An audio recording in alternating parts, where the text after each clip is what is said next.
Baruch ata Adonai Eloheinu melech haolam she'akol niyeh bidvaro. The second book of the Torah starts the following way. Ve'ele shemot bnei Yisrael haba'im Mitzrayma et Yaakov. And these are the names that are coming with Jacob to Egypt. It is interesting. That are coming, it says, haba'im, that are coming right now.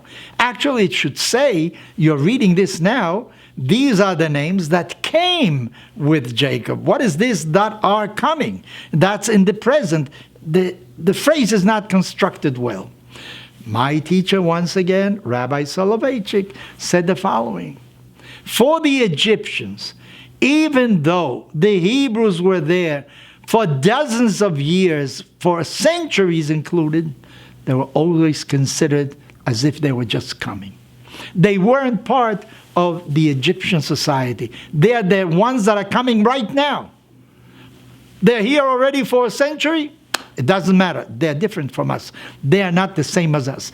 That's why he thought that in case of war, these people will become the allies of our enemies. They are not like us. You know, and it is very interesting to think, you know, many people think that after so many years in a country, you're like everybody else. What did the German Jews think in Germany? They were Germans of Mosaic belief. They didn't want to use the word Jewish. You know, they used something that doesn't sound so Jewish. Mosaic belief. They introduced many things into the synagogue that should make it look like a church. The rabbis started wearing the same kind of clothing in order to show we are Germans. We have a different way of doing things. You do this, we do something else, but basically we're the same. But the eyes of the Germans, they were not the same. As a matter of fact, when things became very difficult, whose fault was it? The Jews.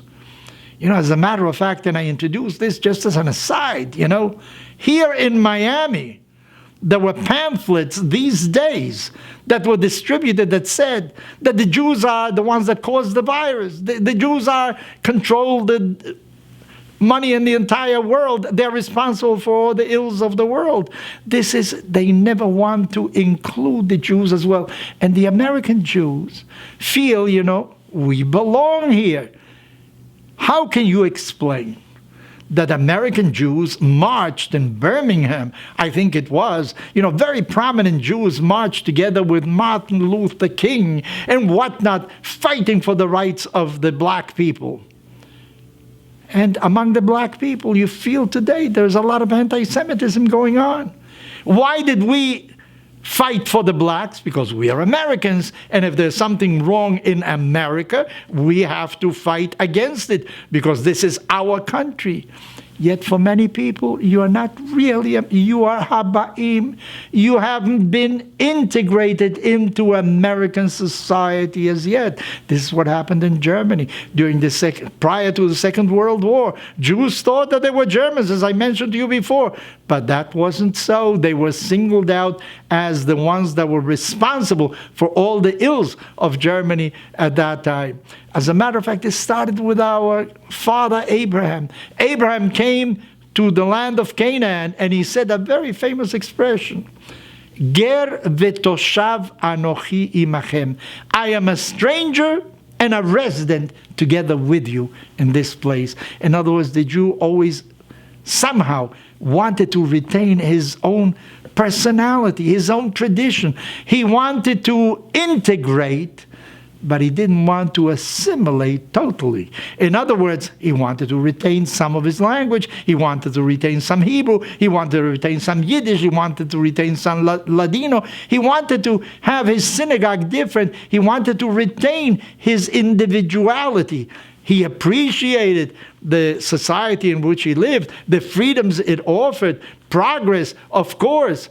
But for many others, he was Haba'im. He just came here.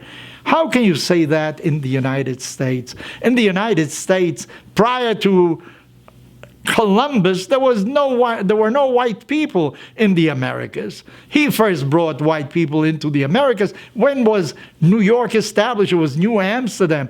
The only ones that are really prior inhabitants of America are Redskins, and today you can't say Redskins. That is a forbidden term as well. Indians, that's what you had in the United States. So everybody is a newcomer to the United States, but there are newcomers that are later newcomers, and maybe we cannot integrate them as well. So I think that we as Jews should retain our individuality. We should retain our tradition. We should try to integrate into society, collaborate, work on all social issues, but never assimilate completely.